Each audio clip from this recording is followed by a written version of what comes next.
जय हिंद दोस्तों, आज की इस वीडियो में हम लोग स्टडी करने वाले हैं क्लास 12th में, जो हम लोग फिजिक्स में अनसॉल्व की तैयारी कर रहे हैं। जिसमें आज हम लोग 2022 के सेट के जो सेट 5 है, कोड 346 जीई है, इस सेट को करने वाले हैं। ठीक है, तो बने रहिए वीडियो के अंत तक और बिना स्किप किए वीडियो को कंटिन्यू देखते रहिए। मैराथन क्लास है। बोतल लेके बैठ जाइए, बीच बीच में ब्रेक लेते रहना।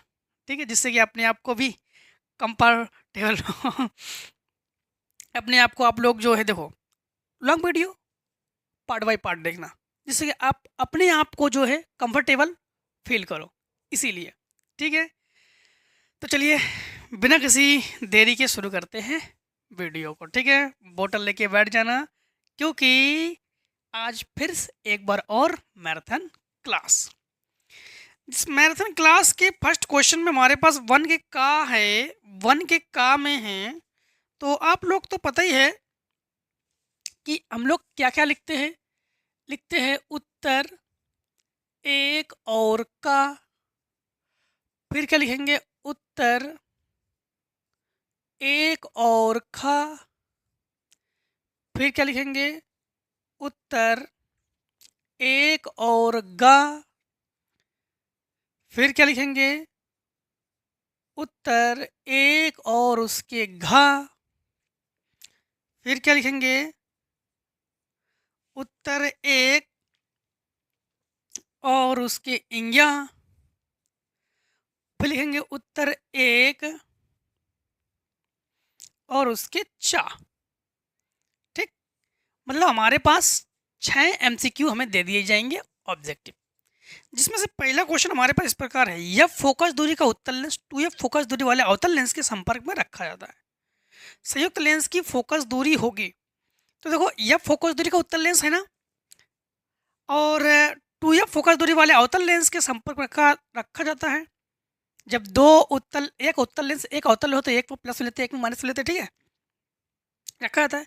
संयुक्त लेंस की फोकस दूरी होगी, इनका कहना है संयुक्त लेंस की फोकस दूरी। संयुक्त लेंस की फोकस दूरी का फार्मूला क्या होता है? 1/f बराबर 1/f1 प्लस 1/f2, है ना। तो फार्मूला क्या होता है? 1/f बराबर 1/f1 प्लस 1/f2। 1/f इसे कैपिटल से दर्शा रहे हैं, इसे हम f से लिखेंगे और इसे हम लोग लिखेंगे 2f से। माइनस क्यों लगाएंगे? अवतल है ना, तो 1/f बराबर एलसीएम 2f, 2 की कमी है, 2 से मल्टीप्लाई करोगे और माइनस हमारे पास ये हो जाएगा 1, तो ये सब्ट्रैक्ट होकर 1/2f। तो इस f बराबर हमारे पास क्या हुआ? f बराबर 2f। संयुक्त लेंस की फोकस दूरी क्या होगी? तो दूसरा ऑप्शन हमारे पास करेक्ट है, +2f। ठीक है, क्वेश्चन नंबर हमारे पास खा में है। प्रकाश वैद्युत प्रभाव के प्रयोग में आपतित प्रकाश की आवृत्ति न्यू तथा निरोधी विभव v के बीच खींचे गए ग्राफ की ढलान होगी। ग्राफ की ढलान क्या होती है? तो ग्राफ की ढलान आप लोग ऑप्शन नंबर 3 को करेक्ट करना, h/e। ग्राफ की ढलान क्या होती है? h/e। ई है इलेक्ट्रॉन पर आवेश, h है क्वांटम संख्या, प्लांक की क्वांटम संख्या। ठीक है, क्वांटम नितांक, मतलब h है प्लांक नितांक।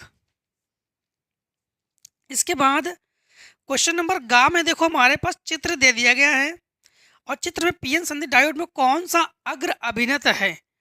अब एक चीज ध्यान रखना, चित्र सारे नहीं बना रहे हैं, आपको बता रहे हैं।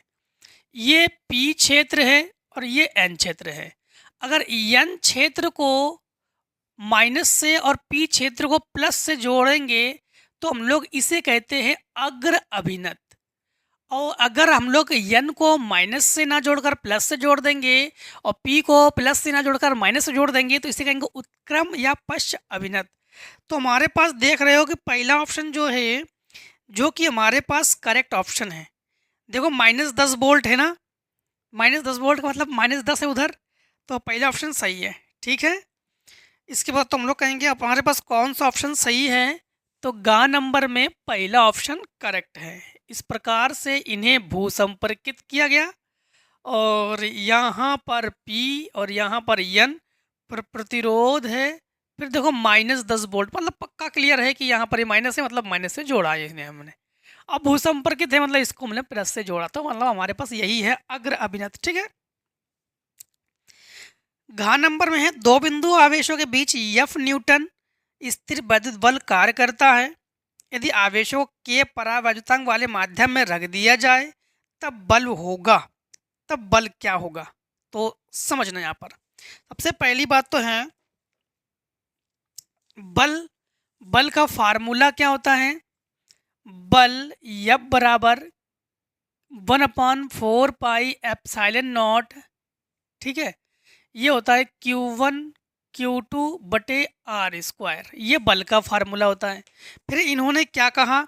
इन्होंने कहा है कि इन्हें के परावैद्युतांक वाले माध्यम में अगर रख दिया जाए, तो के परावैद्युतांक वाले माध्यम में, ठीक, तो हम लोग कहेंगे F बराबर 1/4 पाई एप्सिलॉन नॉट के Q1 Q2 बटे आर स्क्वायर। इसको हम लोग ऐसे लिख सकते हैं, इसे एफ डैश लिख रहे हैं। ठीक है, तो एफ डैश बराबर 1/4 pi epsilon not Q1 Q2 बटे आर स्क्वायर।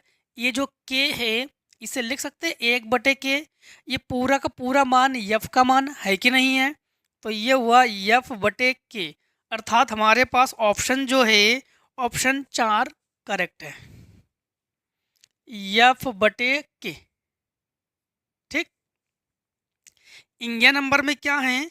इंगिया नंबर में L लंबाई के तार को वृत्ताकार कुंडली में मोड़ा जाता है। कुंडली में वैद्युत धारा I प्रवाहित करने पर केंद्र पर उत्पन्न चुंबकीय क्षेत्र है। इसके निगमन को भी कर चुके हैं हम लोग, जो कि हमारे पास निगमन आया था। पहला ऑप्शन हमारे पास करेक्ट है, μ0 पाई I/L। ठीक है। और 4 नंबर में देखो, यदि λ1 λ2 λ3 दृश्य प्रकाश यक्स किरणें सूक्ष्म तरंगों की तरंग दैर्घ्य को निरूपित करे, तो इसमें सही संबंध क्या है? सही संबंध आपको बता दें। सबसे अधिक देखो यहाँ पर जो λ1 है, λ1 का मतलब है कि दृश्य प्रकाश। λ1 क्या है? ये है दृश्य प्रकाश। λ2 क्या है? λ2 है यक्स किरणें, यक्स किरणें। और λ3 क्या है? λ3 है सूक्ष्म तरंगे। आपको एक बार इससे पहले भी हम आपको पढ़ा चुके हैं कि आवृत्ति सबसे अधिक किसकी होती है? आवृत्ति यानी तरंग दैर्घ्य सबसे अधिक किसकी होगी? आवृत्ति तरंग दैर्घ्य सूक्ष्म की अधिक होती है। किसकी अधिक होती है? सूक्ष्म की अधिक होती है। सूक्ष्म से कुछ कम दृश्य का, फिर उससे कम एक्स किरणें। तो हम लोग क्या कहेंगे कि λ3 is greater than λ2 is greater than, यहाँ पर λ1 करोगे और यहाँ पर λ2 करोगे, अर्थात हम लोग कहेंगे ऑप्शन 4 यही हमारे पास करेक्ट ऑप्शन है। ठीक है। अब हम लोग आते हैं ऑब्जेक्टिव के बाद डिस्क्रिप्टिव में। आपको बता दें जितने भी थ्योरेटिकल आपके डिस्क्रिप्टिव क्वेश्चन हैं, सारे क्वेश्चन आपको स्क्रीन पर प्रोवाइड करा दिए जाते हैं, जिससे कि आप लोगों को लिखने में आप लोगों को दिक्कतें ना आए। ठीक है, तो आई होप अभी तक तो आप लोगों को कोई दिक्कतें नहीं आई हैं, सभी लोग खुशी खुशी पढ़ रहे हैं। ठीक है, तो चलो इस प्रकार से पढ़ते रहिए और बोर्ड एग्जाम में अच्छे मार्क्स ला कर ही छोड़ना। ठीक है, पहले से जिद ठान लेना, जब तक टारगेट नहीं लगाओगे तब तक मार्क को अचीव नहीं कर पाओगे। मार्क अचीव करने के लिए पहले से टारगेट लगाओ कि हम बोर्ड एग्जाम में फिजिक्स में 95 प्लस करेंगे। तब आप लोग 95 प्लस जब सोचोगे तब 93 92 ला पाओगे, 98 सोचोगे 95 ला पाओगे। इसीलिए टारगेट बहुत ज़रूरी है, क्योंकि हम लोग टारगेट तक पहुंच जाते लगभग। ठीक है, तो आई होप आप लोग टारगेट कर चुके होंगे। अब हम टारगेट करते हैं आपको कि आप लोग रियलिटी में पढ़ रहे हो कि नहीं। ठीक है, उसके लिए कमेंट सेक्शन चेक करेंगे कि हाँ आप लोग एक्टिव हो कि नहीं है। क्वेश्चन नंबर दूसरा, जर्मेनियम को कैसे पी प्रकार का अर्धचालक बनाया जाता है? तो आप लोग क्या लिखोगे? उत्तर नंबर 2 का। सबसे पहली बात तो है कोई भी अर्धचालक हो उसमें अगर हम लोग कुछ अशुद्धियाँ मिला देते हैं तो उनकी चालकता बढ़ जाती है। और इन्होंने क्या पूछा है, जर्मेनियम को पी प्रकार का अर्धचालक कैसे बनाया जाता है। ठीक है, तो पी प्रकार अर्धचालक किसे कहते हैं, जिसमें त्रिसंयोजी मिलाते हैं, और एन प्रकार किसे कहते हैं, जिसमें पंच संयोजी अपद्रव्य मिलाते हैं। यानी नैज अर्धचालक में हम लोग त्रिसंयोजी अर्धचालक मिला देते हैं, जिसे हम लोग पी टाइप अर्धचालक कहते हैं।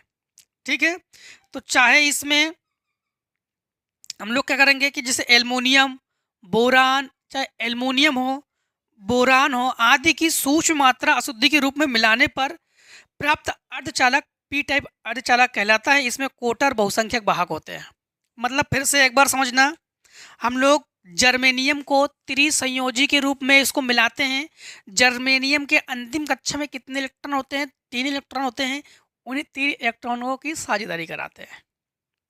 ठीक है, और सिलिकॉन है, जर्मेनियम, यही तो शुद्ध अर्धचालक है दोनों में, दोनों। इसके बाद है क्वेश्चन नंबर दूसरे खा में है, नाभिकीय विखंडन में श्रृंखला अभिक्रिया क्या है। तो नाभिकीय विखंडन आप लोग, नाभिकीय संलयन आप लोग दोनों पढ़ चुके हो।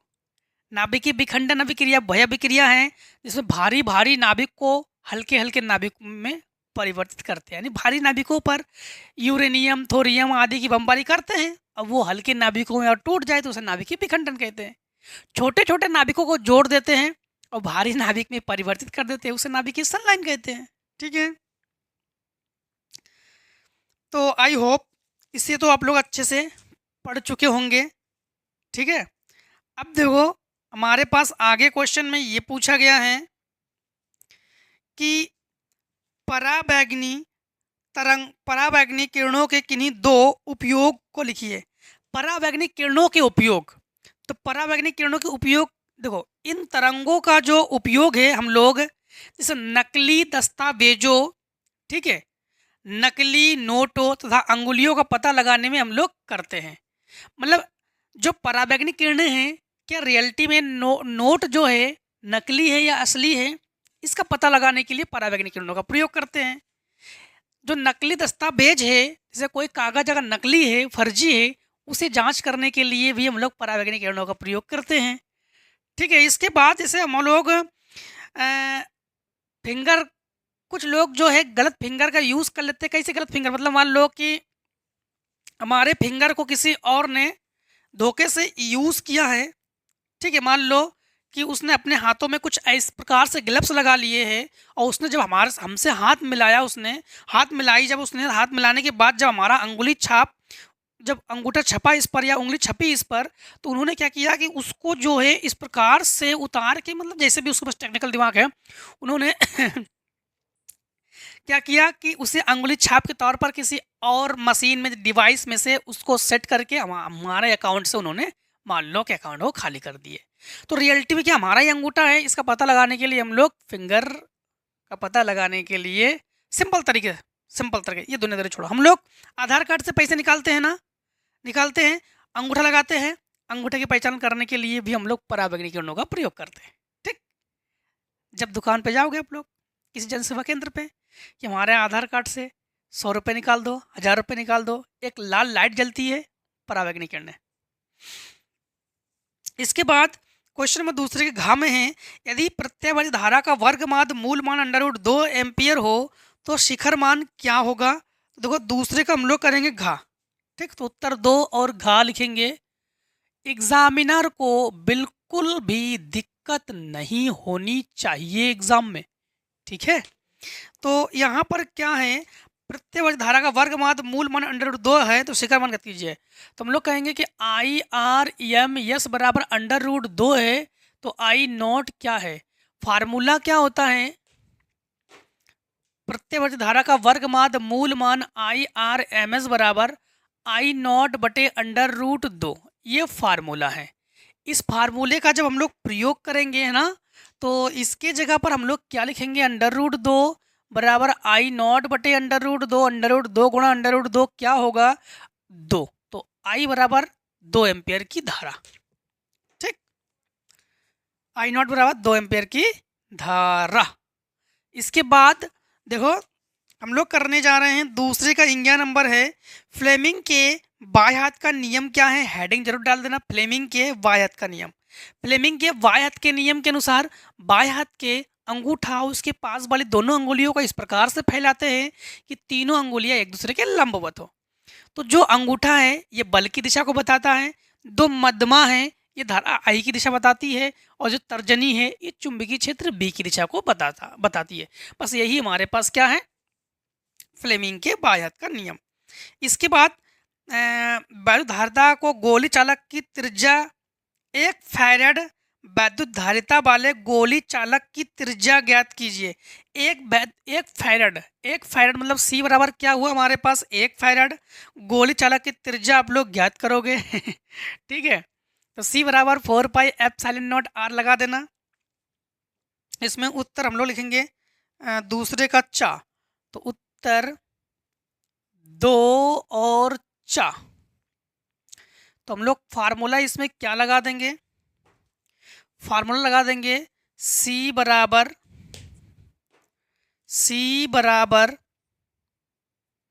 4 पाई एप्सिलॉन नॉट आर। ठीक है, 4 पाई एप्सिलॉन नॉट आर लगा देंगे। यहाँ पर C की जगह हम लोग क्या लिखेंगे, C की जगह 1 लिखेंगे, तो 1 बराबर 4 पाई एप्सिलॉन नॉट आर। यहाँ पर एक क्या है, 1 फैराड है। ठीक है, इसे इसके बटे पे ले आओ तो R बराबर 1/4 pi epsilon not. 1/4 pi epsilon not का मान 9 × 10⁹ ठीक है, तो ये हुआ हमारे पास मीटर में। अब देखो हम लोग क्वेश्चन नंबर करेंगे किसे, क्वेश्चन नंबर करेंगे तीसरे का में क्या है, बोहर मॉडल की सहायता से सिद्ध कीजिए कि किसी परमाणु के भीतर किसी स्थायी कक्षा की परिधि उस कक्षा के संगत इलेक्ट्रॉन के द्विपरमाणु तरंगदैर्घ्य के पूर्ण गुणज में होता है। तो बोहर परमाणु मॉडल तो आप लोग पीछे सेट में भी पढ़ चुके हो आप लोग। ठीक है, बोहर के अभिग्राहित बोहर के जो प्रूफ है ये आप लोग पीछे पढ़ चुके हो, तो आई होप वहाँ पर आप लोग पढ़ चुके होंगे पीछे के सेट मतलब सेट 4 में। ठीक है, सेट 4 में आप लोग पढ़ भी चुके हो। आपको बताते हैं जो क्वेश्चन नंबर 8 है, 8 का अथवा। ठीक है, जिसमें आप लोग देख चुके हो सूत्र का निगमन वगैरह कैसे हुआ है। ठीक, इसके बाद देखो क्वेश्चन नंबर तीसरे का खा, संयुक्त सूक्ष्मदर्शी का नामांकित किरण आरेख बनाइए। संयुक्त सूक्ष्मदर्शी केवल किरण आरेख बनाओगे तभी आपको 2 नंबर मिलेंगे। ठीक है, तो संयुक्त सूक्ष्मदर्शी किरण आरेख। इसके बाद तीसरे गा में है किसी धातु की प्लेट पर आपतित प्रकाश की आवृत्ति को दोगुनी बढ़ाने पर उत्सर्जित फोटो इलेक्ट्रॉन की गतिज ऊर्जा पर क्या प्रभाव पड़ता है। और किसी धातु प्लेट पर आपतित प्रकाश की आवृत्ति दोगुनी बढ़ाने पर क्या बढ़ाओगे, आवृत्ति। उत्सर्जित फोटो इलेक्ट्रॉन की गतिज ऊर्जा पर क्या प्रभाव पड़ता है।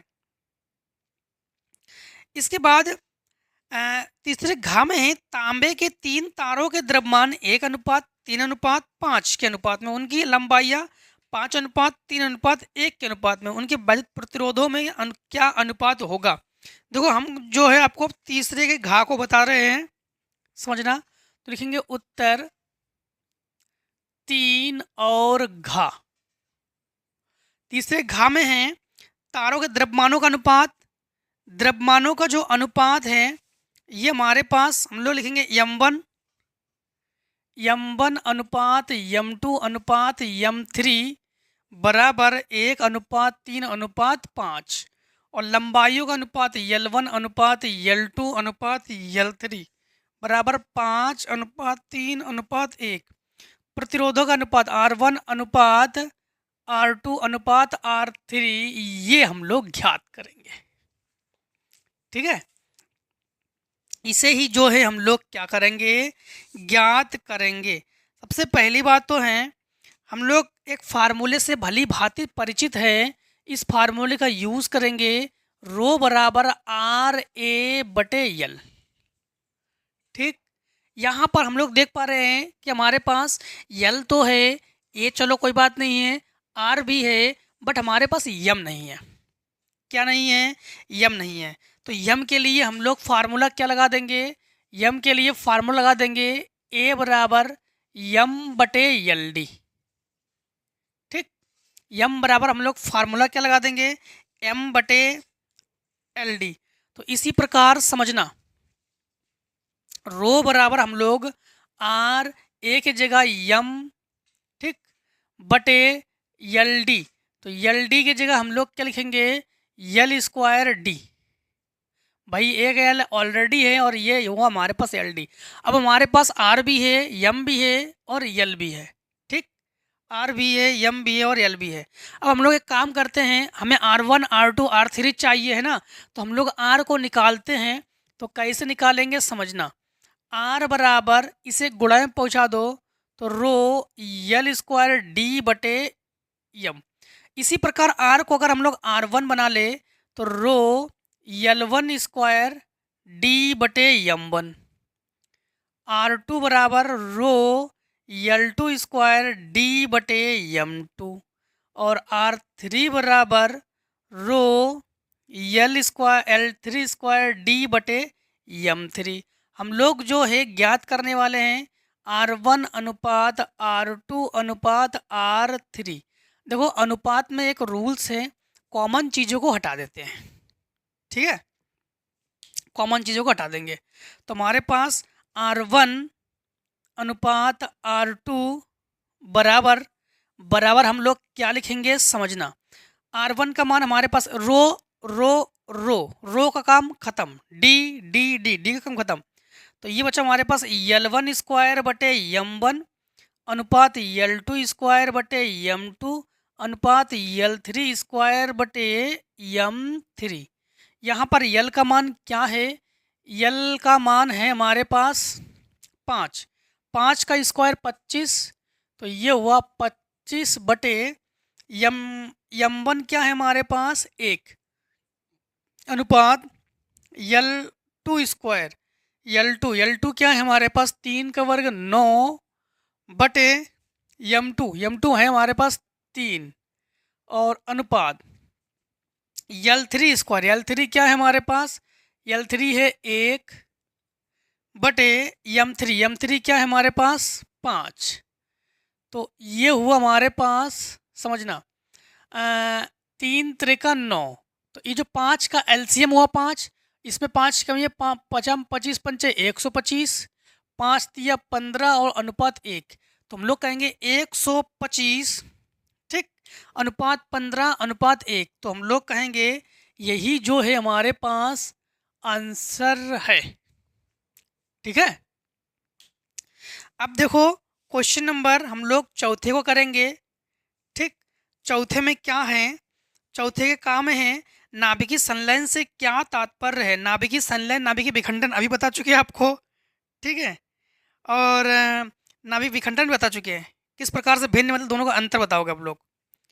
और इसके बाद चौथे का हम लोग करेंगे खा नंबर। तो चलो चौथे का खा को हम लोग अब करते हैं। हाँ,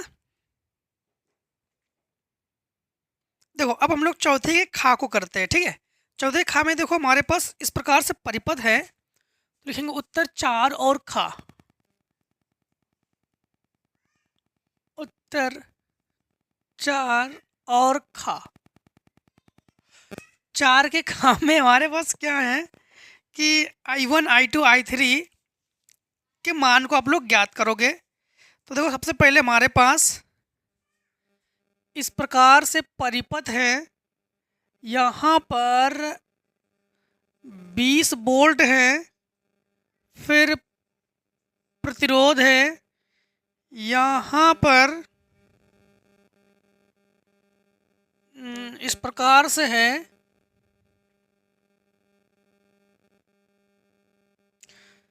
फिर यहाँ पर और एक यूं धारा ले जाएंगे, यहाँ पर फिर प्रतिरोध लगा देंगे, फिर यहाँ पर पी क्षेत्र एन क्षेत्र को, फिर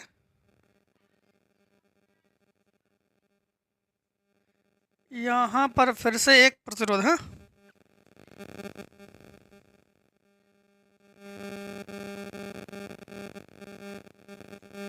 ये हुआ। ठीक,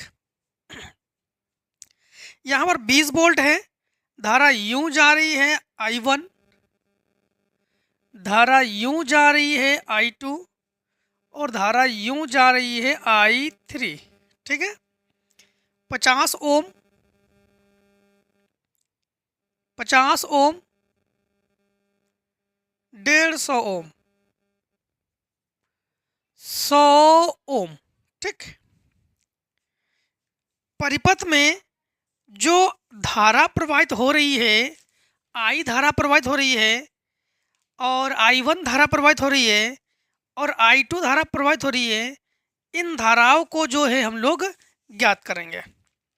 ठीक है, सबसे पहली बात तो ध्यान रखना, जब इन धाराओं को हम लोग ज्ञात करेंगे तो ये एक I धारा इसमें प्रवाहित हो रही है, इस परिपथ में, यहाँ से ये प्लस सिरा ये माइनस सिरा, तो I धारा प्रवाहित हो रही है। तो ये I धारा जो है ये किसके बराबर है? I1, I2 और I3। तो I1, I2, I3 के बराबर जो धारा है उसे हम लोग I धारा कहेंगे। ठीक है, अब हम लोग कहेंगे कि जो हमारे पास यमु धारा जा रही है और धारा यहाँ पर देखो, यहाँ से फिर धारा इसमें जा रही है, इसमें जा रही है, तो हम लोग कहेंगे जो I1 धारा है, तो I1 धारा का जो मान है ये 0 एम्पियर है। ऐसा क्यों? क्योंकि I1 जो है ये पश्च अभिनत में है, क्योंकि n सिरे को प्लस से जोड़ दिया, p सिरे को n से जोड़ दिया, नेगेटिव सिरे से जोड़ दिया, मतलब ये उत्क्रम अभिनत बना और उत्क्रम अभिनत में धारा नहीं प्रवाहित होती है।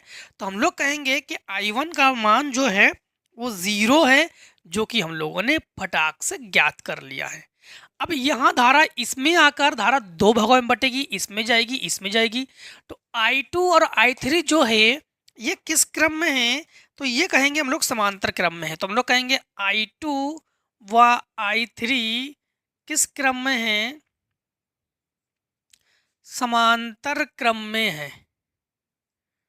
तो समांतर क्रम में है तो दोनों का प्रतिरोध हमारे पास, तो हम लोग कहेंगे कि 1/R बराबर, हम लोग कहेंगे कि 1/50,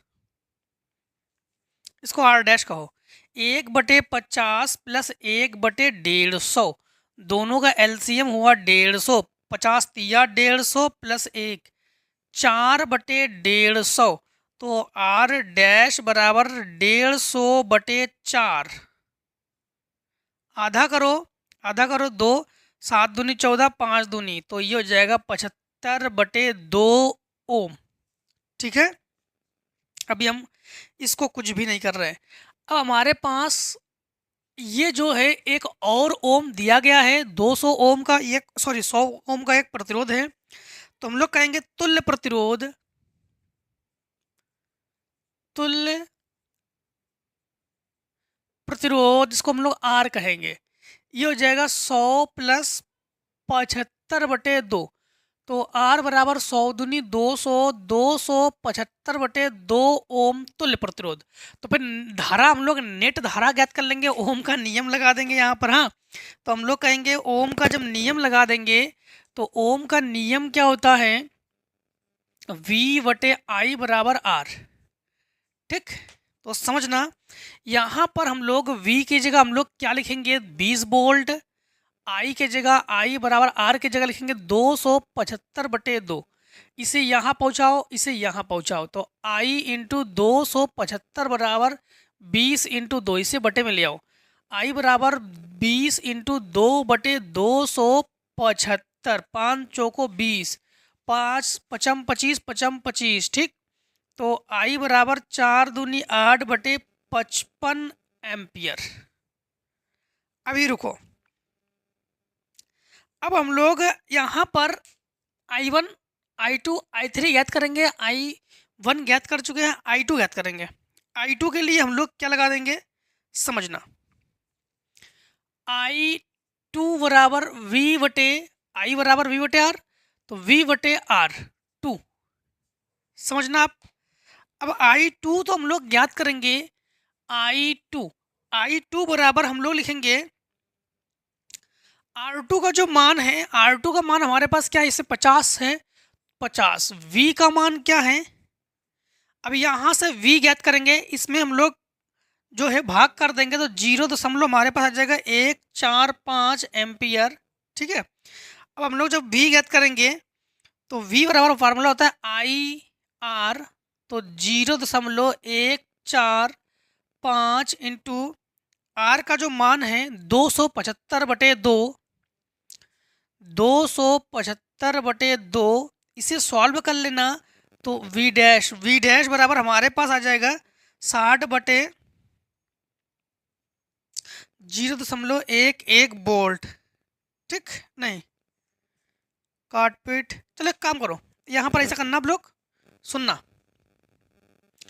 v बराबर फार्मूला क्या होता है, v बराबर आई आर, तो v डैश बराबर आई आर, आई का मान यही ले लेना 8/55 और आर का मान 275/2। तो जब इसको सॉल्व, 2 चौको 8 और 5 से काटो, ठीक 5 से काटो, 5 25, 5 25, फिर ये हुआ हमारे पास 5 एकम 5, 5 एकम 5। तो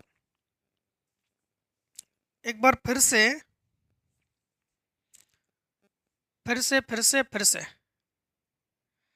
4 दूनी 8/55 और ये हुआ हमारे पास 275/2। अच्छा, आर का मान यहाँ पर है इसलिए गड़बड़ हो रहा है।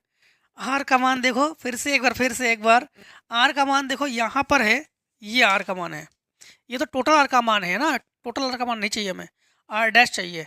तो आई का मान क्या है 8/55 इंटू ये हुआ 75/2, 2 चौको 8, 5 एकम 5, 5 25, 5 एकम 5, अब 15 चौको 60, तो v डैश बराबर 60/11 वोल्ट। अब यहाँ पर हम लोग लिखेंगे 60/11, 10 से 10 कैंसिल, I2 बराबर जब इसमें भाग कर देना आप लोग तो आ जाएगा 0.11 एम्पियर। ठीक, I2 बराबर जब I3 ज्ञात करोगे, I3 बराबर V का मान क्या लिखोगे, V का मान लिखोगे आप लोग 60/11 इंटू R3 का मान लिखोगे 150, ये कैंसिल, 3 दूनी 6, 3 बचे 15, तो I3 बराबर जब भाग करोगे तो आ जाएगा 0.034। ठीक है, तो हम लोगों ने I1, I2, I3 ज्ञात कर चुके हैं। जब हम लोग I ज्ञात करेंगे तो I बराबर I1 का मान क्या है, I1 का मान है 0, I2 का मान क्या है, I2 का मान है 0.11, 0.034। तो I बराबर यहाँ 0 ले लो, ये 4 हुआ, 3 और 1 ये 4 हुआ, 0 ये हुआ 1, 0.114 एम्पियर की धारा। ठीक है, वैसे तो हम लोगों ने ज्ञात कर चुके थे 114, ये ज्ञात कर चुके थे आई का मान, चलो दोबारा फिर ज्ञात कर लिया हम लोगों ने। 114 का मतलब एक संख्या बढ़ा लेते हैं तो उसको 5 कर देते हैं। ठीक है, अब देखो क्वेश्चन में हम लोग करते हैं चौथे का गा को। जब एक धातु पृष्ठ लेमडा तरंग दैर्घ्य का एक वर्णी प्रकाश आपतित होता है तब प्रकाश के वैद्युत धारा के लिए निरोधी विभव 3 वोल्ट होता है। इसी पृष्ठ पर 2 लेमडा तरंग दैर्घ्य का प्रकाश आपतित करने पर निरोधी विभव v प्राप्त होता है। प्रकाश वैद्युत उत्सर्जन के लिए देहली तरंग दैर्घ्य ज्ञात कीजिए। मतलब चौथे का कौन सा है, घा, तो समझना, तो लिखेंगे हम लोग उत्तर 4 और घा। ठीक है, ये भी लॉन्ग आंसर है 3 नंबर में। तो समझना 4 घा में है।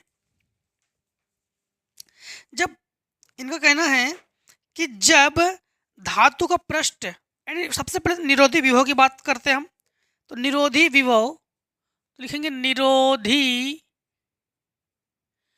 विभव, जिसको लिखते हैं हम लोग EV0, नॉट लगा सकते हो, नॉट ना लगाओ तब भी कोई दिक्कत नहीं। ठीक, नॉट से कर सकते हो। इन्होंने नॉट, हमारे पास भी प्राप्त होता है इसलिए हम नॉट नहीं ले रहे हैं, केवल भी ले रहे हैं क्योंकि इन्होंने भी से लिखा है कि भी प्राप्त होता है। हाँ, तो ई वी नॉट बराबर यानी ई वी बराबर हम लोग कहेंगे एच सी बटे लेमडा भी होता है फार्मूला, ठीक, माइनस एच सी बटे, मतलब पूरा फार्मूला है, फार्मूला होता है कि एच सी बटे लेमडा माइनस एच सी बटे लेमडा नॉट, ठीक, ये फार्मूला। और जहाँ लेमडा नॉट क्या है, लेमडा नॉट देहली तरंग दैर्घ्य है, लेमडा नॉट क्या है, देहली तरंग दैर्घ्य, यहाँ पर ई वी नॉट लिख सकते हैं, लिखना चाहे तो हम लोग। अब हम लोग यहाँ पर इन्होंने क्या कहा है कि निरोधी विभव 3 वोल्ट प्राप्त होता है, निरोधी विभव क्या प्राप्त होता है, 3 वोल्ट। यहाँ पर नॉट ही ले रहे हैं, अब 3 वोल्ट ले लेंगे, इसके जगह पर हम लोग कितने वोल्ट का प्रयोग करेंगे, 3 वोल्ट। तो ये प्रयोग किया हमने 3 वोल्ट, ये हुआ एच सी बटे लेमडा माइनस एच सी बटे लेमडा नॉट, ठीक। अब इनका कहना है इसी पृष्ठ पर 2 लेमडा तरंग दैर्घ्य का प्रकाश आपतित करने पर निरोधी विभव v प्राप्त होता है।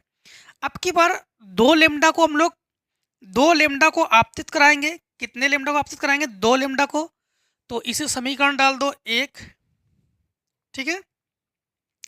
अब 2 लेमडा को आपतित करा रहे हैं तो हम लोग लिखेंगे ई वी नॉट, ये हुआ तो बराबर हम लोग एच बटे लेमडा की जगह हम लोग क्या लिखेंगे, 2 लेमडा और माइनस एच सी बटे लेमडा नॉट। अब यहाँ पर इन्होंने लिखा है कि निरोधी विभव v प्राप्त होता है, क्या प्राप्त होता है, v प्राप्त होता है। तो हम लोग लिखेंगे यहाँ पर, समझना, इसके जगह लिखेंगे हम ई वी बराबर एच बटे 2 लेमडा माइनस एच सी बटे लेमडा नॉट, समीकरण 2।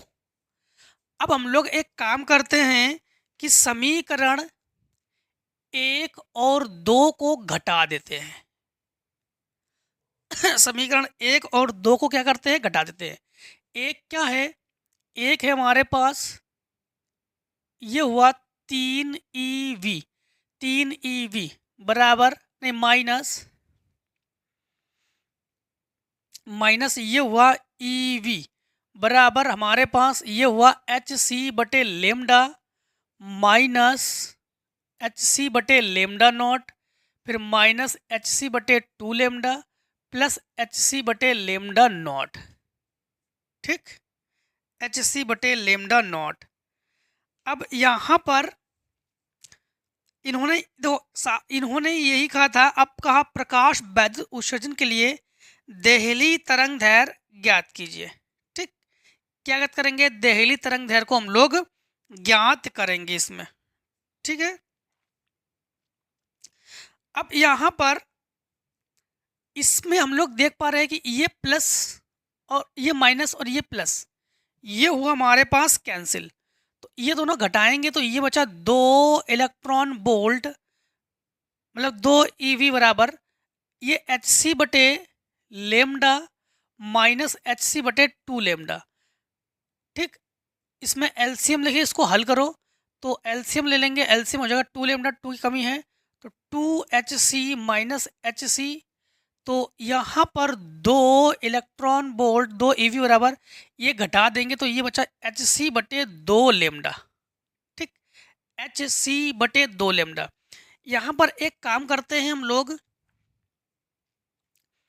यहाँ पर इसे गुणा में ले जाते हैं, तो हम लोग कहेंगे कि लेमडा बराबर इसे बटे में ले आओ, एच सी बटे 4 इलेक्ट्रॉन वोल्ट।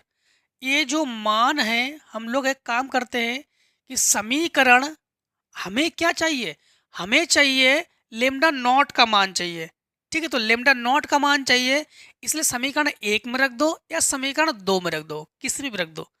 तो समीकरण हम 1 में रख रहे हैं, 1 में रखने पर, ठीक, तो यहाँ पर 3 ईवी को 3 ईबी लिखेंगे बराबर एच सी बटे लेमडा के जगह हम क्या लिखेंगे, लेमडा के जगह लिखेंगे एच सी बटे 4 ईवी और माइनस एच सी बटे lambda lambda naught, h c बटे क्या हुआ हमारे पास, लेमडा नॉट। या क्यों ना हम ऐसा कर लेते हैं कि चलो रहने दो, इससे ये हुआ कैंसिल, इसे एकदम ऊपर ले जाएंगे, ठीक है। या तो हम लोग इसके इसकी जगह से हम लोग ऐसा भी कर सकते थे कि एच सी बटे लेमडा, एच सी बटे लेमडा का मान ही निकाल लेते। चलो बचता तो हमारे पास वही, ठीक है, बचता हमारे पास वही। तो यहाँ पर हम लोग कहेंगे कि वैसे हमारे पास ई वी बराबर एच सी बटे 4 लेमडा बचता हमारे पास। एक काम करते हैं, हम लोग देख पा रहे हैं कि हमें लेमडा नॉट का मान चाहिए। थोड़ा सा यहाँ से समझना आप लोग, थोड़ा सा यहाँ से समझना। ई वी नॉट का मान जो है यही जो है हम लोग बना रहे हैं, मतलब समझना। यहाँ पर हम लोग क्या करेंगे, यहाँ पर जो है 2 को बटे में ले आओ, तो हम लोग कहेंगे ई वी बराबर एच सी बटे 4 लेमडा। अब ई बी का मान, ई बी का मान समीकरण 1 में रखने पर, तो ई बी का मान जब समीकरण 1 में रखेंगे, समीकरण 1 कहाँ पर, ये है। ई बी की जगह हम लोग क्या लिखेंगे, एच सी बटे 4 लेमडा, और बराबर यहाँ पर लिखेंगे हम लोग एच सी बटे 2 लेमडा माइनस एच सी बटे लेमडा नॉट। क्योंकि हमें अब हम लोग देख पा रहे हैं कि एच सी को अब हम लोग गायब कर सकते हैं कॉमन लेके, उस समय गायब नहीं कर पा रहे थे इसलिए, ठीक है। तो हम लोगों ने क्या किया कि एच सी को लिया कॉमन तो ये बचा 1/4 लेमडा, इसे इधर पक्षांतर करके ले आओ, तो -1/2 लेमडा माइनस 1 लेमडा नॉट। तो इसे हल करेंगे तो -1 लेमडा नॉट बराबर, दोनों का एलसीएम हुआ 4 लेमडा, 4 एकम 4 माइनस 2 दूनी 4, 2 लेमडा। ये घटकर हुआ माइनस, फिर से एक बार, एलसीएम हुआ 4, 4 एकम 4 2 दूनी 4, तो केवल 2, ठीक। तो ये बचा -1/4 लेमडा, माइनस से माइनस कैंसिल, लेमडा नॉट बराबर 4 लेमडा। तो हम लोग कहेंगे लेमडा नॉट बराबर 4 लेमडा, ये आंसर आया, ठीक है। लेमडा नॉट बराबर क्या आया है, 4 लेमडा, ठीक, ये आया है। अब देखो क्वेश्चन नंबर हम लोग करते हैं चौथे के घा को। घा में है एकल स्लिट के विवर्तन प्रतिरूप। देखो जो कोणीय उच्चिष्ट चौड़ाई है, ये सेट 2 में जो क्वेश्चन नंबर 6 है उसके अथवा में हम लोग इसको कर चुके हैं। तो जो सेट 2 2022 का सेट 2 है और क्वेश्चन नंबर 6 है, उसके अथवा में जाकर आप लोग देख सकते हो या देख सके हो, मतलब या तो देख चुके हो आप लोग, ठीक है। और विभव मापी की सुग्राह्यता से क्या तात्पर्य है, विभव मापी को इस बार सिलेबस से हटा दिया गया है, तो विभव मापी इस बार सिलेबस में नहीं है, इसलिए इसको नहीं पढ़ रहे हैं, ठीक है। चलो अब आगे क्वेश्चन को हम लोग सॉल्व करेंगे। आगे क्वेश्चन को सॉल्व करते हैं। क्वेश्चन नंबर हम लोग करेंगे जो 5 है, 5 में का को, ठीक। वैद्युत द्विध्रुव की अच्छी रेखा पर वैद्युत क्षेत्र की तीव्रता का व्यंजक ज्ञात कीजिए। अच्छी स्थिति पर वैद्युत क्षेत्र की तीव्रता का व्यंजक ज्ञात करेंगे हम लोग। कौन सी स्थिति पर, अच्छी स्थिति पर, दो ही स्थिति, एक अच्छी एक निरच्छी। तो हम लोग करेंगे 5 में का, तो उत्तर लिखेंगे हम लोग 5 और का, ठीक। क्या लिखेंगे, उत्तर 5 और का।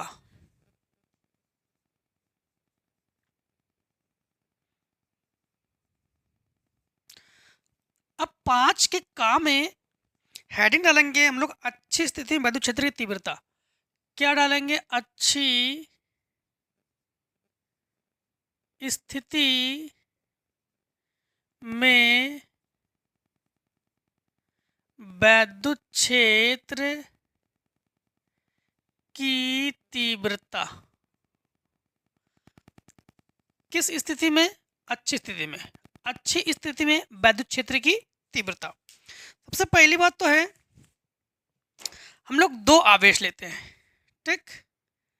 जैसे मान लो कि हम लोगों ने 2 आवेश को लिया, एक ये आवेश एक ये आवेश, यहां लिया हमने -q आवेश, यहां लिया हमने +q आवेश, ठीक।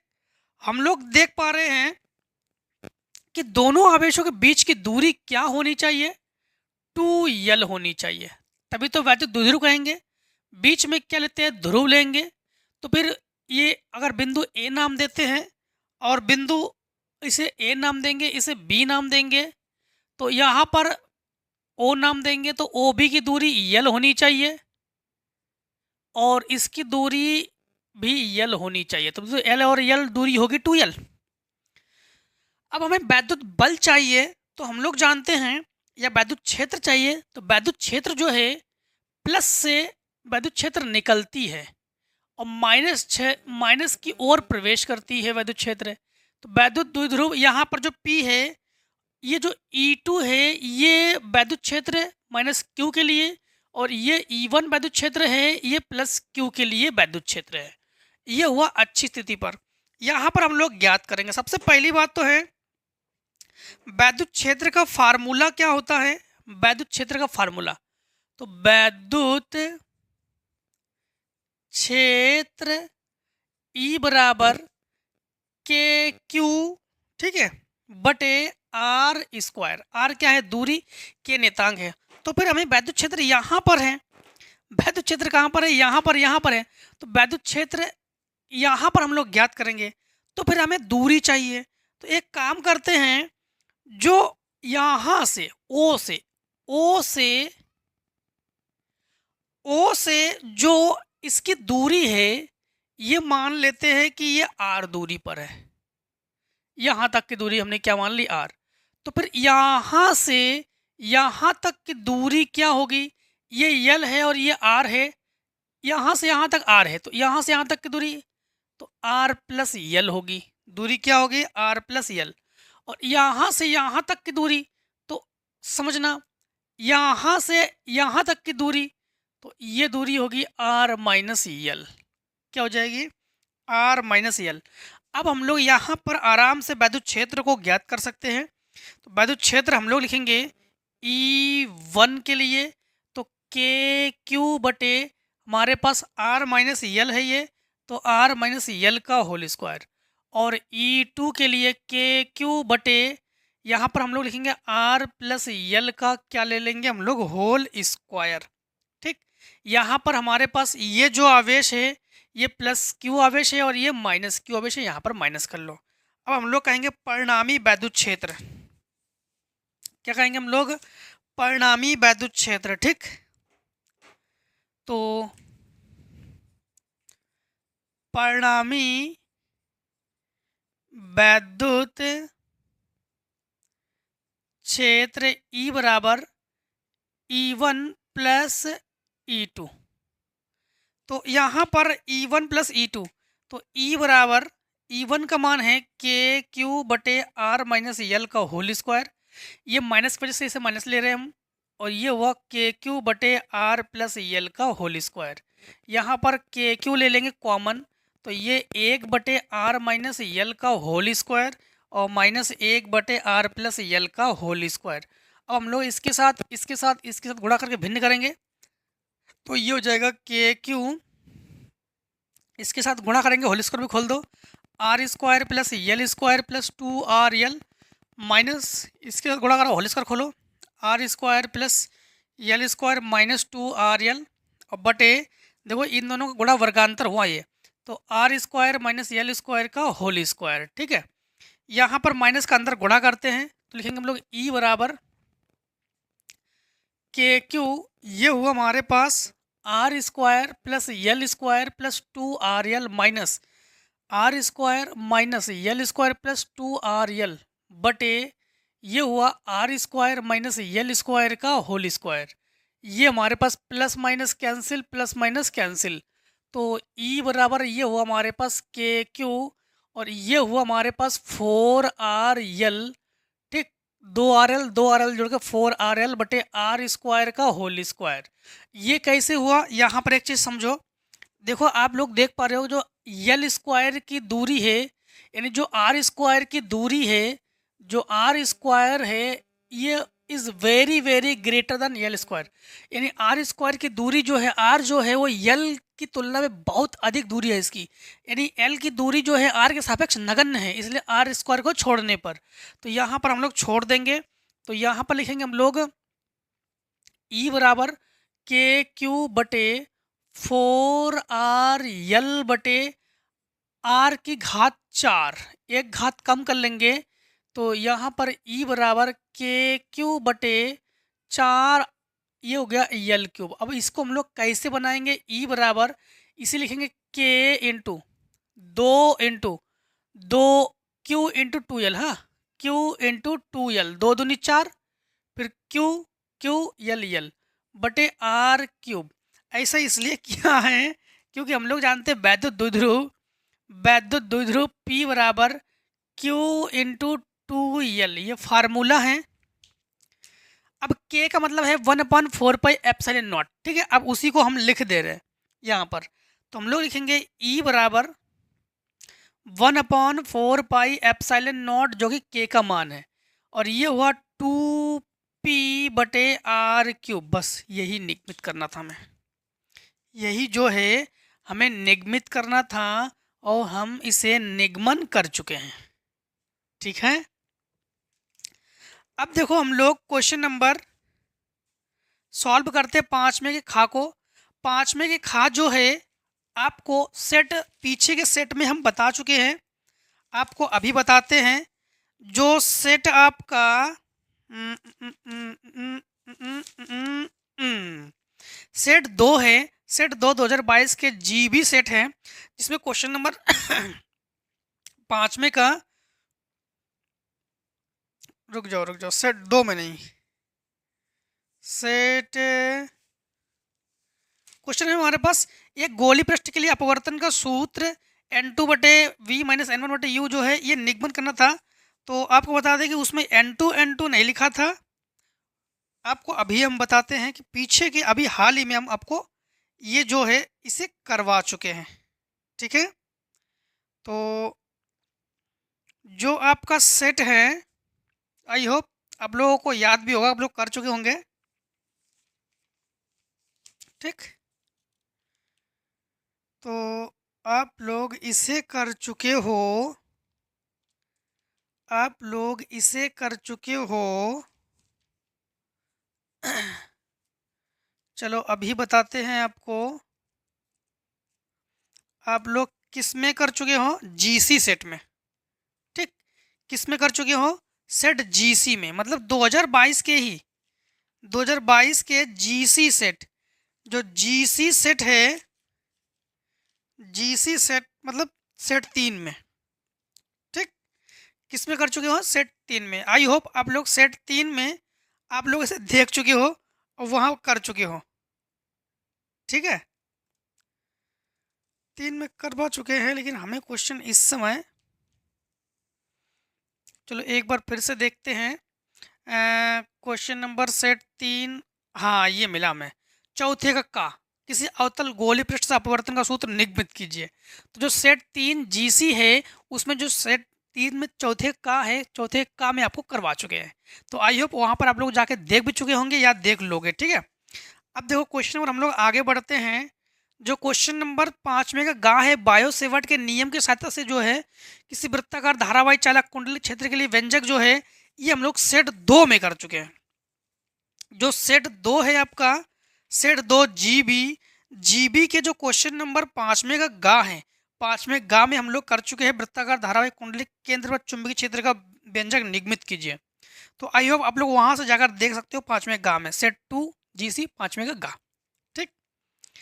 अब देखो क्वेश्चन नंबर जो 5 में का घा है, व्हीट स्टोन सेतु ब्रिज का सिद्धांत क्या है?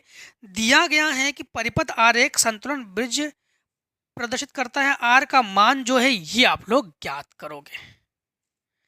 तो चलो इसी को हम करके देते हैं, आर का मान जो है अब हम लोग ज्ञात करते हैं, ठीक। तो समझना, क्वेश्चन नंबर हम लोग लिखेंगे 5 में का घा, ठीक। 5 में का घा देखो तो उत्तर लिखेंगे 5 और घा, तो उत्तर 5 और घा।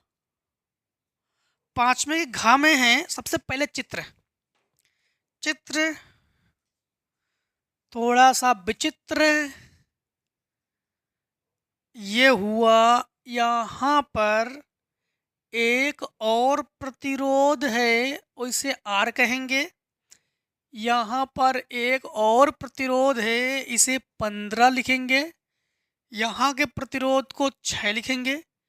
यहाँ एक और प्रतिरोध है, इसे 3 लिखेंगे।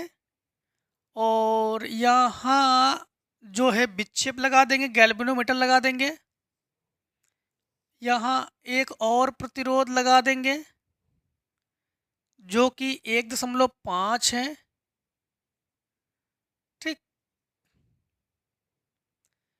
ये हमारे पास 15 है और ये हमारे पास 1.5 है। इसे फिर हम लोग बैटरी से जोड़ देंगे। यू परिपथ हुआ कंप्लीट। ठीक, यूं परिपथ हुआ कंप्लीट। हाँ, अब इसमें इन्होंने क्या क्या पूछा हमसे। सबसे पहले पूछा व्हीट स्टोन जो सेतु है, व्हीट स्टोन सेतु सिद्धांत क्या है। तो आपको बता दें, व्हीट स्टोन सेतु में किन्हीं 4 प्रतिरोधों को हम लोग श्रेणी क्रम में जोड़ते हैं। ठीक है, फिर हम लोग उसे जोड़कर एक सेतु का निर्माण करते हैं जिसे व्हीट स्टोन सेतु कहते हैं। अब इसी सेतु के मुताबिक इन्होंने ये कहा है कि आर का जो मान है इसकी गणना कीजिए, आर के मान की गणना कीजिए। सबसे पहले हम लोग कहेंगे सेतु से 4 प्रतिरोध होते हैं, 1 2 3 4, चारों प्रतिरोध है, एक प्रतिरोध बीच में एक्स्ट्रा है, इसी को हम लोग ज्ञात करेंगे। सबसे पहले हम लोग कहेंगे व्हीट स्टोन सेतु से, व्हीट स्टोन सेतु। अब यहाँ पर आप लोग एक चीज समझना, जैसे मान लो यहाँ से धाराएं जा रही है, धारा जा रही है, यहाँ पर धारा 2 भागों में बटेगी, इसमें जाएगी और एक इसमें जाएगी। ठीक है, और ये जो धारा, फिर धारा यहाँ से आकर 2 भागों में बटेगी, इसमें जाएगी इसमें जाएगी। तो 15 और आर ये किस क्रम में है, तो आप लोग कहोगे कि ये समांतर क्रम में, धारा बढ़ जाए तो समांतर क्रम में। तो ये किस क्रम में है, तो ये समांतर क्रम में है। तो हम लोग कहेंगे पहले 15 और आर समांतर क्रम में है। किस क्रम में है, समांतर क्रम में। तो हम लोग कहेंगे आर बराबर 15 इंटू आर बटे 15 आर प्लस 15, अर्थात हम लोग कहेंगे व्हीट स्टोन सेतु 6 बटे 15 आर बटे आर प्लस 15। पी बटे क्यू होता है, पी बटे क्यू उसी फॉर्म में। और ये हुआ हमारे पास 3 बटे 1.5। ठीक, पी बटे क्यू क्या होता है हमारे पास व्हीट स्टोन सेतु से, पी बटे क्यू बराबर आर बटे यश, इससे। ठीक, इसे ऊपर ले जाओ तो 6 और ये हुआ आर प्लस 15 बटे 15 इंटू आर बराबर 30 बटे 15। ठीक, 15 से 15 कैंसिल, 6 पंचे 30, इसे गुणा में ले जाओ तो आर प्लस 15 बराबर ये हुआ 5 आर, उसे उधर पक्षांतर कर लो तो 15 बराबर 5 आर माइनस आर, अर्थात हमारे पास घटकर 4 आर।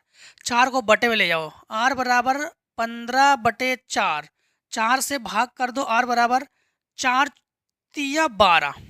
ठीक है, 4 तिया 12। अब हमारे पास बचे क्या है, 3 दशमलव लगा के 0 बढ़ाया 30, 4 से 28, 4 पंचे 20, तो 3.75 ओम ये हुआ हमारे पास आर का मान। ठीक है, अब हम लोग करेंगे 5वें की घा को कर चुके हैं। जो 5वें की घा के बाद जो क्वेश्चन नंबर 6 है, अब क्वेश्चन नंबर 6 को करेंगे। तो अगर इतने को आप लोग शॉर्ट करना चाहो तो कर सकते हो, कर लो शॉर्ट इतने को। अब देखो क्वेश्चन नंबर हम लोग करेंगे 6 को। ठीक है, 6 में क्या है कि नाभिक रिएक्टर सिद्धांत, ये तो है नहीं, तो अथवा कर रहे हैं हम लोग, तो लिखेंगे 6 के उत्तर 6 और अथवा, 6 और अथवा। ठीक, 6 के अथवा में है कि दी गई अभिक्रिया में मुक्त ऊर्जा Q का मान ज्ञात कीजिए। और हमारे पास समीकरण इस प्रकार से दिया है, समीकरण दी गई हमारे पास 92 यूरेनियम 235 प्लस 0N1 रिएक्शन 54, और इसके बाद जेनॉन 140 प्लस 38, सीरियम का हमारे पास है 94 और प्लस 2, और ये हुआ 0N1 प्लस Q है। और दी मुक्त ऊर्जा Q का मान ज्ञात कीजिए। बाकी सब मान हमारे पास दे दिए गए। हम लोग क्या करते जान, तो इधर के द्रव्यमान को जोड़ते हैं, फिर इधर के द्रव्यमान से इधर के द्रव्यमान को घटा देते हैं। ठीक है, तो हम लोग क्या करेंगे, सबसे पहला काम समझना कि हम लोग द्रव्यमान यम लिखेंगे। तो द्रव्यमान यम मतलब द्रव्यमान क्षति लिखेंगे हम, जिसको लिखेंगे डेल्टा यम से। हम लोग इधर के द्रव्यमानों को जोड़ देते हैं, इधर के द्रव्यमानों को जोड़ देते हैं, इधर के द्रव्यमान से इधर के द्रव्यमान को घटा देते हैं। ठीक है, तो सबसे पहला काम हमारे पास क्या होगा कि ये दिया गया है, देखो हमारे पास साफ साफ कि यहाँ पर बेरियम का क्या नाम 56 जेनान का दिया गया ना हमारे पास। हाँ, 56 जेनान का दिया गया हमारे पास। तो यहाँ पर हम लोग सबसे पहला काम क्या करेंगे कि जो जो मान है पहले उसको हम लोग जोड़ते हैं। तो समझना, 92 यूरेनियम 235, तो लिखेंगे हम लोग 200 सॉरी, हाँ यही दिया है 0.0439। ये 92 यूरेनियम 235 का जो द्रव्यमान है यही दिया है हमारे पास। ठीक है, इसके बाद हमारे पास, अभी थोड़ी देर रुको, इसको डेल्टा यम से नहीं लिख रहे हैं। और ये 92 यूरेनियम 235 का द्रव्यमान है। इसके बाद 54Xe, इसका जो द्रव्यमान है 139, तो लिखेंगे हम लोग 139.9054, ठीक 9054 प्लस 38 सीरियम 94 का दिया गया हमारे पास 93.9063, और प्लस 2 इंटू 0N1 का मान दिया गया है हमारे पास 1.00867 0.00867। ठीक, हाँ, अब इधर हमारे पास इधर वाला प्लस हम लोग 1.00867 यही तो जोड़ेंगे इधर वाले में।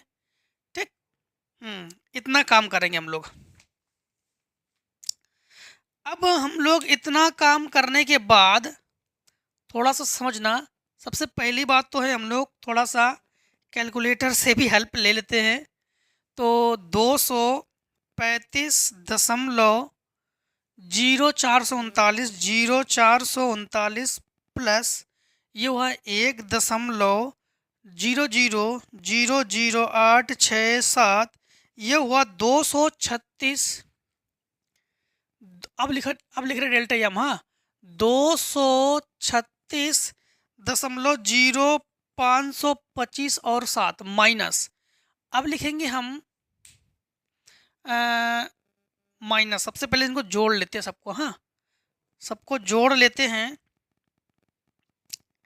इन्होंने कहा है कि केवल Q का मान ही पूछा इन्होंने, ठीक है Q दिया गया, Q ऊर्जा पूछा हमसे। अब हम लोग क्या करेंगे कि 139.9054 दशमलव के बाद सिंगल सिंगल पढ़ना आप लोग, 93.9063 ये हुआ हमारे पास, कहाँ लिख दे, यहाँ लिख दे रहे, ठीक है 233 ये 7 प्लस अभी हमारे पास बाकी है, ये करेंगे हम लोग 1.00867 गुणा 2, ये हुआ 2.2 1734 तो हम लोग अब जोड़ेंगे इसमें 233.81 प्लस 2 0 17 34 ये हुआ 235.8294। अब इन दोनों को घटा देंगे तो डेल्टा यम बराबर, इन दोनों को घटा देंगे, हाँ इन दोनों को घटा देंगे तो 236.052 फिर 57 माइनस 235.8294 जीरो दशमलव ये आया हमारे पास 22353। ठीक, अब हम लोग Q का मान निकालेंगे। Q क्या है? ऊर्जा। इसके लिए फार्मूला क्या होता है? तो हम लोग कहेंगे कि डेल्टा E बराबर डेल्टा यम इंटू 931, वो किस में? मिलियन इलेक्ट्रॉन वोल्ट में, मतलब 931 से गुणा कर देंगे। तो हम लोग लिखेंगे यहाँ पर डेल्टा E बराबर 0.22353 इंटू 931। तो डेल्टा E का जो मान है तो हम लोग कहेंगे 931 गुणा 0.2235 तो ये आ जाएगा हमारे पास 208.10 मिलियन इलेक्ट्रॉन वोल्ट। ठीक, ये हमारे पास आंसर आया है। ठीक, समथिंग। अब देखो हम लोगों ने 6 के अथवा को हल कर लिया है। अब जो है हम लोग क्वेश्चन नंबर किसे सॉल्व करते हैं? अब देखो हम लोग क्वेश्चन नंबर सॉल्व करेंगे 7 को। ठीक, 7 को जो है चित्र हमारे पास दिया गया है तो उत्तर लिखेंगे 7। उत्तर 7। 7 में जो चित्र हैं, चित्र को सबसे पहले आपको बना के बताते हैं। चित्र में LCR परिपथ है तो ये हमारे पास धारिता है, ये हमारे पास प्रेरकत्व है और ये हमारे पास प्रतिरोध है। इन्हें जोड़ा हमने प्रत्यावर्ती धारा स्रोत से। ये हमारे पास है 10 माइक्रोफैरड। ये है हमारे पास 40 हेनरी और ये है 2000 ओम। 2000 ओम। तो इसमें सिंपल है तो हम लोग कहेंगे C बराबर 10 माइक्रोफैरड और L बराबर 40 हेनरी और R बराबर हमारे पास है 2000 ओम। इन्होंने क्या पूछा हमसे? वोल्टेज का वर्गमाद, मूलमान, प्रेरण प्रतिघात, धारिती प्रतिघात। ठीक है, क्या क्या पूछा इन्होंने? इन्होंने पूछा हमसे प्रेरण प्रतिघात, धारिती प्रतिघात, ये हम लोग जो है ज्ञात करेंगे। तो सबसे पहले तो हम लोग वर्गमाद मूलमान ही ज्ञात कर लेते हैं। ठीक है, तो यहां पर हमारे पास V बराबर दिया गया है। अच्छा, V का मान भी तो दिया गया है 282 साइन 100 ओमेगा टी। तो V बराबर 282 साइन 100 ओमेगा टी, 100 टी, केवल 100 टी। ठीक, हाँ। तो वोल्टेज का वर्गमाद मूल मान जब हम लोग ज्ञात करेंगे तो सबसे पहले हमारे पास देखो V बराबर V0 लिखते हैं। तो V0 का मान जो है हमारे पास 282 वोल्ट है, ये V0। ओमेगा टी, तो ओमेगा का मान हमारे पास 100 रेडियन है ये। ठीक, अब हम लोग जो जो ज्ञात करना चाहे वो ज्ञात कर सकते हैं। सबसे पहली बात तो हम लोग ज्ञात करेंगे इसमें VRMS। तो VRMS बराबर V0 बटे √2। ठीक, तो V0 बटे √2। तो यहाँ पर VRMS बराबर V0 का मान हमारे पास है 282, √2 का मान 1.414। ठीक, दशमलव उठा के 2 जीरो बढ़ा लो, इससे भाग कर दो। तो VRMS बराबर जब भाग कर देंगे तो समथिंग हमारे पास ये आ जाएगा 200 वोल्ट। ठीक है, 200 वोल्ट, या ऐसे करो, आप लोग ऐसे भी कर सकते हो, आप लोग ऐसे भी कर सकते हो। कैसे करेंगे समझना। ये 282 है, 282 तो है, हाँ 282 है। 282 √2 का ऊपर नीचे गुणा कर लो, तो ये हुआ हमारे पास 282 इंटू 1.414, और ये हुआ 2 से कैंसिल करो, 2 एकम 2, 2 चौका 2 एकम 2। अब इन दोनों गुणा कर लो, लगभग इतने में आ जाएंगे, लगभग में, ठीक है, अप्रॉक्स क्लियर नहीं, लगभग। अब देखो हमारे पास इन्होंने पूछा हमसे प्रेरण प्रतिघात, मतलब हम लोग कहेंगे यक्स यल। यक्स यल बराबर फार्मूला क्या होता है? यक्स यल बराबर फार्मूला होता है ओमेगा यल, ठीक है। अब यहाँ पर ओमेगा का मान हमारे पास दिया गया है 100,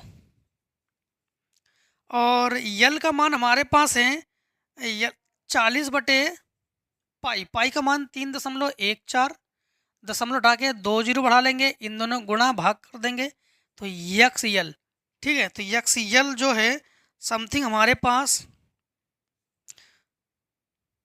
एक चीज़ यहाँ पर फिर से देखो, यहाँ पर दिया गया है 100πt, 100πt, तो ये हुआ 100π। तो यहाँ पर समझना, यहाँ पर ओमेगा का मान हुआ 100π इंटू ये हुआ हमारे पास यल 40/पाई, इससे ये कैंसिल, तो यक्सल बराबर 4000 ओम। अब देखो इन्होंने क्वेश्चन में पूछा हमसे धारिती प्रतिघात, तो धारिती प्रतिघात हम लोग निकालेंगे यक्सी। धारिती प्रतिघात यक्सी 1/ओमेगा सी, ये फार्मूला होता है, ये भी फार्मूला ही है, ये भी फार्मूला ही है, और ये भी आपका फार्मूला ही है, ठीक। यहाँ पर यक्सी बराबर 1/ओमेगा का मान है हमारे पास 100π, और इंटू ये हुआ हमारे पास सी का मान है 10/पाई, से पाई कैंसिल, तो यक्सी बराबर हम लोग कहेंगे, ये माइक्रो फैरेड में है, 10⁻⁻6 कर लो अगर करना चाहो, ठीक है। तो माइक्रो फैरेड है 10⁻6 नीचे, तो यहाँ पर 1 2 3 घटा दो, तो 1/10⁻3 मतलब 1000, नहीं -3 में है वो, तो हम लोग कहेंगे 1/10⁻−3, ऊपर ले जाओ तो 10⁻3, मतलब हम लोग कहेंगे यक्सी बराबर 1000 ओम, ठीक।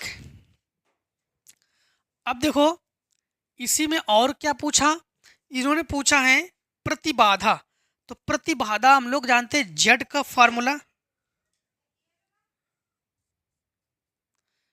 जेड बराबर √r² प्लस यक्सी, ठीक है, यक्स यल माइनस यक्सी का होल स्क्वायर। जेड बराबर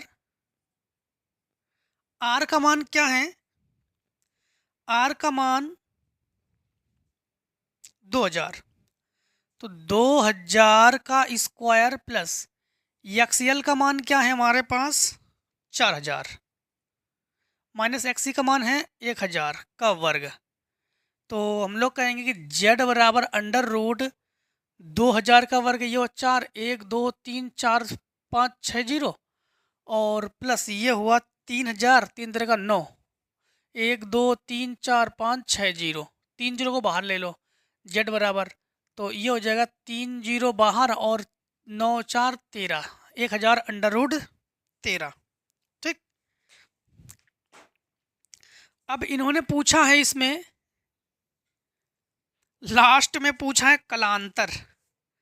कलांतर को लिखेंगे हम लोग, समझना, कलांतर के लिए tan फाई ये होता है यक्सल माइनस यक्सी बटे आर, ठीक है। यक्सल माइनस यक्सी करेंगे तो अभी कर चुके हैं 3000, तो tan फाई बराबर 3000 बटे आर का मान 2000, ये कैंसिल, तो फाई बराबर हम लोग कहेंगे 10 इनवर्स 3/2। ठीक, 10 इनवर्स 3/2। अब सब कुछ हम लोग इसमें ज्ञात कर चुके हैं, सारा कुछ हम लोग इसमें ज्ञात कर चुके हैं। ठीक है, अब देखो क्वेश्चन नंबर हम लोग करेंगे 7वें का अथवा वह प्रत्ययवर्ती धारा जनित्र का नामांकित चित्र की सहायता से उसके कार्य प्रणाली को समझाइए। तो प्रत्ययवर्ती जनित्र भी इस बार हमारे सिलेबस में इस बार नहीं है। ठीक है, तो 2024 के 2024 में आप लोग पढ़ रहे हो ना, तो उसमें आप लोगों के सेट में नहीं है। ठीक है, आगे होंगे तो हम पढ़ा देंगे। अब देखो क्वेश्चन नंबर हम लोग करेंगे किसे 8 को। तो 8 से पहले आप लोग एक काम करो, पहले इतने को क्वेश्चन नंबर हम लोग करते हैं 8 को। ठीक, तो लिखेंगे उत्तर 8। उत्तर 8 को करेंगे। 8 में क्या है, 60 अंश अपवर्तक वाले प्रिज्म के पीले प्रकाश के लिए अपवर्तनांक √2 है। अल्पतम विचलन की स्थिति ज्ञात कीजिए। अल्पतम विचलन कोण, आपतन कोण, अपवर्तन कोण और निर्गत कोण। मतलब हम लोग 4 चीजों को जो है इसमें ज्ञात करेंगे। ठीक, सबसे पहली बात तो हम लोग देखो हमारे पास जो कोण है, कोण क्या है समझना कि अपवर्तक कोण 60 अंश वाले हैं। तो लिखेंगे हम लोग अपवर्तक कोण जो है 60 अंश है, यानी प्रिज्म का जो कोण है, तो हम लोग कहेंगे अपवर्तक कोण यानी ए बराबर 60 अंश। और इसके बाद देखो अपवर्तनांक 2 है, तो n बराबर हम लिखेंगे हम लोग √2। अब हम लोग सबसे पहले हम लोग ज्ञात करेंगे अल्पतम विचलन कोण। तो हम लोग कहेंगे अल्पतम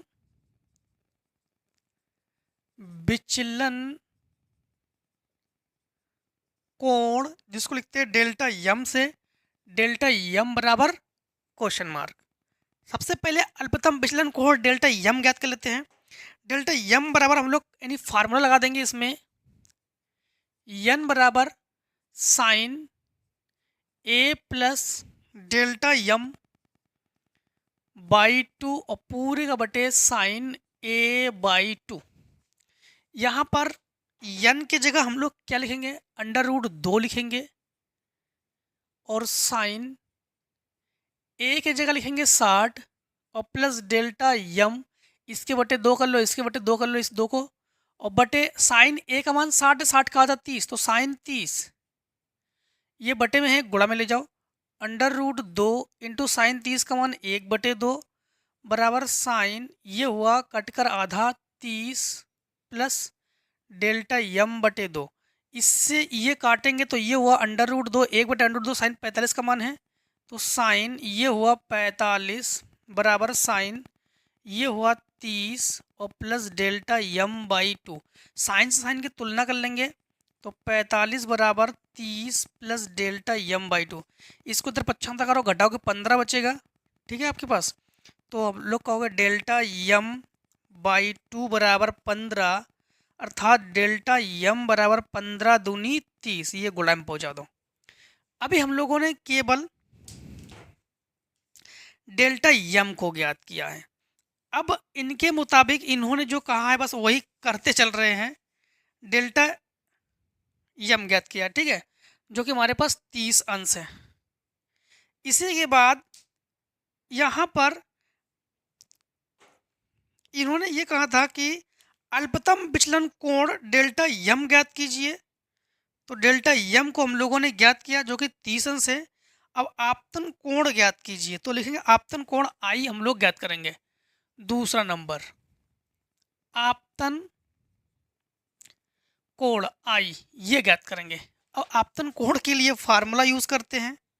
आपतन कोण आई बराबर फार्मूला यूज करेंगे। ये फार्मूला यूज करेंगे हम लोग a प्लस डेल्टा यम/2। ये आपतन कोण का फार्मूला है। यहाँ पर लिखेंगे हम लोग आई बराबर a का मान क्या है 60, डेल्टा का मान है 30/2 अर्थात 90/2 कट कर ये हुआ हमारे पास आपतन कोण 45 अंश। तो आपतन कोण का मान क्या है हमारे पास 45 अंश। अब देखो इन्होंने थर्ड नंबर में क्या पूछा है। थर्ड नंबर में पूछा है अपवर्तन कोण, तो अपवर्तन कोण को लिखते हैं हम लोग आर से। अपवर्तन कोण आर बराबर क्वेश्चन मार्क। अब आर बराबर a/2 फार्मूला होता है, आर बराबर a/2 फार्मूला होता है। तो ए का मान है 60, 60 का आधा 30, तो आर बराबर 30 अंश। ठीक, अब हमारे पास लास्ट ऑप्शन क्या है? लास्ट ऑप्शन है निर्गत कोण। तो निर्गत कोण, अब देखो निर्गत कोण जो है ना, निर्गत कोण जो है ये आपतन कोण के बराबर होता है। निर्गत कोण किसके बराबर होता है? आपतन कोण के बराबर होता है। तो हम लोग कहेंगे निर्गत कोण बराबर भी 45 अंश। ठीक, क्लियर? अब देखो हम लोग करेंगे क्वेश्चन नंबर 8वें का अथवा। तो लिखेंगे उत्तर 8 और अथवा। ठीक है, तो उत्तर 8 के अथवा उसी को करते हैं। समझना, 8 का जो अथवा है हमारे पास इस प्रकार से चित्र है। इस प्रकार से ये है अभिलंब, यूं किरणें आ रही है एक, और यूं किरणें अभिलंब की ओर झुकी। ठीक, यहाँ पर आपतन कोण, ये कोण आई है, एक किरण इधर की ओर जा रही है, और ये कोण आर दिया है। यहाँ पर ये 90 अंश में दिया है टोटल, और ये आर डैश है, ये माध्यम, ये यहाँ पर n1 माध्यम 1, n2 माध्यम 2, और ये हमारे पास आर डैश है। ठीक है, क्रांतिक कोण का क्या अभिप्राय? प्रकाश की किरण माध्यम अपवर्तनांक n1 से n2 में प्रवेश करती है, n1 अधिक है n2 अधिक है n1 से, और परावर्तित परस्पर लंबवत तब सिद्ध कीजिए क्रांतिक कोण n2 माध्यम में होगा, और IC बराबर sine inverse cot r dash. ये जो है हम लोग इन्हें प्रूफ करके देंगे। तो सबसे पहले समझना, यहाँ पर हमारे पास जो माध्यम दे दिया गया है वो हम लोगों ने, जो चित्र है वो हम लोगों ने ले लिया। यहाँ पर इन्होंने दिया है कि इन दोनों का योग, जो आर डैश है और ये आर है, इन दोनों का जो योग है वो 90 एंगल दिया है। देखो ये आर, ये और ये मिलाकर दोनों का योग जो है कितने अंश दिया है? हमारे पास 90 एंगल दिया है। हम लोग जानते हैं कि आपतन कोण सदैव अपवर्तन कोण के बराबर होता है, मतलब परावर्तन कोण के बराबर होता है, सॉरी, आपतन कोण परावर्तन कोण के बराबर होता है। यहाँ पर आने वाली किरण, यहाँ पर जाने वाली किरण, तो सदैव बराबर होते हैं। ठीक है, ये तो हम लोग जानते हैं। तो मतलब हम लोग कह सकते हैं कि यहाँ पर आई ले सकते हैं, तो आई प्लस आर डैश बराबर भी 90 लिख सकते हैं। ठीक, अब यहाँ पर हम लोग ऐसा इसलिए कर रहे हो कि स्नेल का नियम लगाने के लिए। स्नेल का नियम क्या होता है? स्नेल का नियम साइन आई बटे साइन आर बराबर माध्यम, दोनों माध्यम लेते हैं। किस माध्यम में प्रकाश की किरणें जा रही है, किस माध्यम से जा रही है? तो किस माध्यम में जा रही है? n2 में जा रही है। किस माध्यम से जा रही है? n1 से जा रही है। ठीक, तो यहां पर हम लोग लिखेंगे कि साइन आई, आई के जगह एक काम कर सकते हैं हम लोग, यहां से जो ना इसी पक्षांतर कर दो, तो r बराबर 90 माइनस आर डैश करो, और i बराबर हम लोग करते हैं 90 माइनस आर डैश। तो समझना, साइन i के जगह 90 माइनस आर डैश, और साइन r के जगह भी 90 माइनस आर डैश बराबर ये हुआ साइन, मतलब n2 बटे n1। N2/N1 दोनों बराबर हुआ ना। अगर हम लोग दोनों काट देते हैं तो हमारे पास एक को रखते हैं, क्योंकि हमें प्रूफ करना क्या है, हमें प्रूफ करना है कॉट में, कॉट आर प्रूफ करना है ना। तो एक काम करते हैं हम लोग, एक को रखते हैं, मतलब समझना कैसे, यहाँ पर अच्छा यहाँ पर एक चीज़ समझना, यहाँ पर आर डैश लेंगे, साइन आई बटे साइन आर मतलब आर डैश लेंगे, और आर डैश का मान क्या हो जाएगा हमारे पास, आर डैश का मान हो जाएगा यहाँ पर 90 माइनस आर, 90 माइनस आर। ठीक, तो 90 माइनस आर, और उधर हमारे पास तो ये हो जाएगा साइन 90 माइनस आर डैश, ये साइन 90 माइनस थीटा, ये होता है कॉस थीटा। ठीक, तो इसे रहने दो, इसे रहने दो, समझना हमें कॉट बनाना है ना, कॉट बनाना है हमें। तो ये साइन, इसकी जगह तो हमने ये लिया, तो और ये हुआ साइन आर डैश। ऐसा क्यों कर रहे हैं, कॉट बनाने के लिए।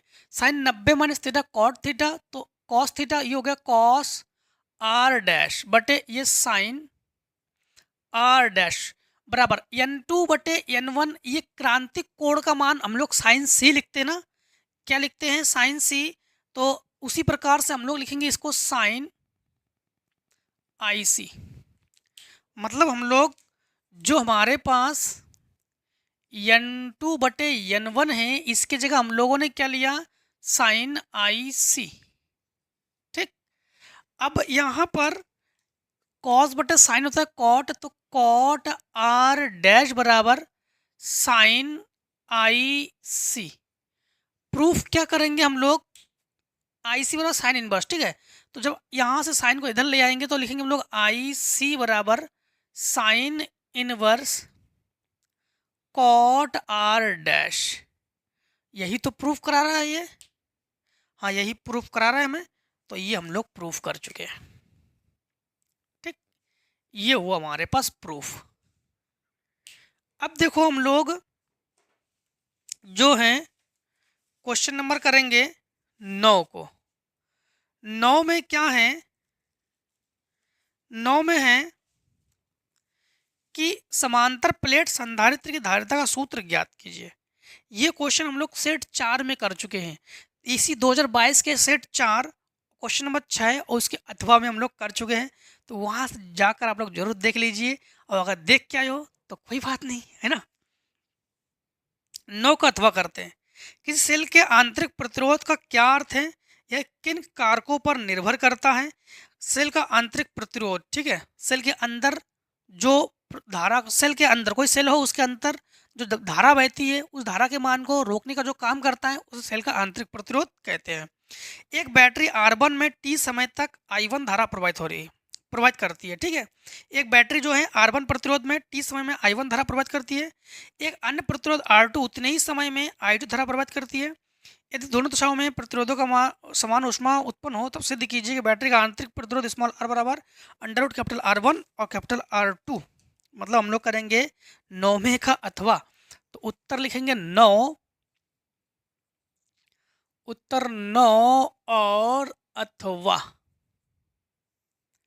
ठीक, 9 के अथवा में जब इन्होंने कहा है तो सेल का आंतरिक प्रतिरोध हम लोग प्रूफ करेंगे।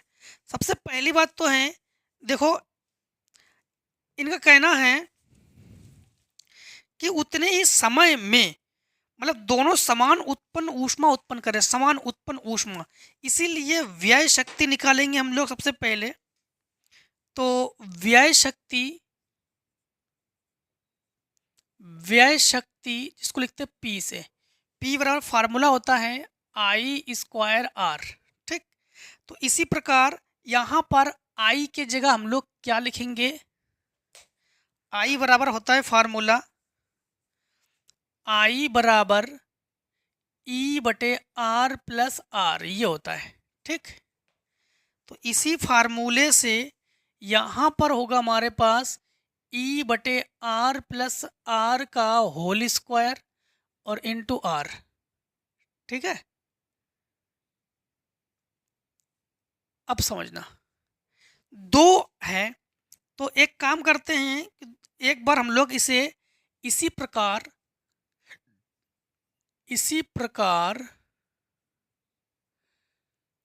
I1 I2 करके, तो E बटे R1 प्लस आर का होल स्क्वायर इंटू R1 बराबर E बटे R2 प्लस आर का होल स्क्वायर और R2। ठीक, अब जो है इसे हम लोग हल करेंगे, समझते जाना।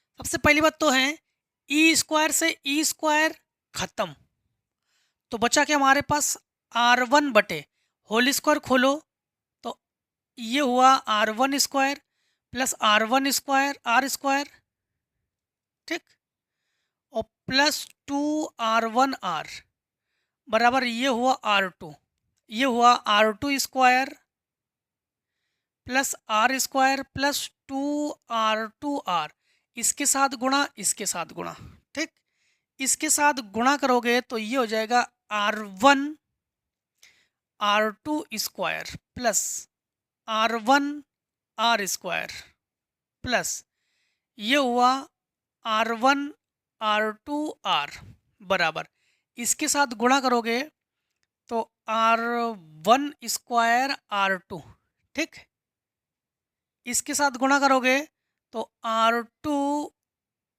आर स्क्वायर और प्लस 2 R1 R2 ये प्लस प्लस कैंसिल, ठीक है, ये दोनों के दोनों हमारे पास क्या हो गए, कैंसिल।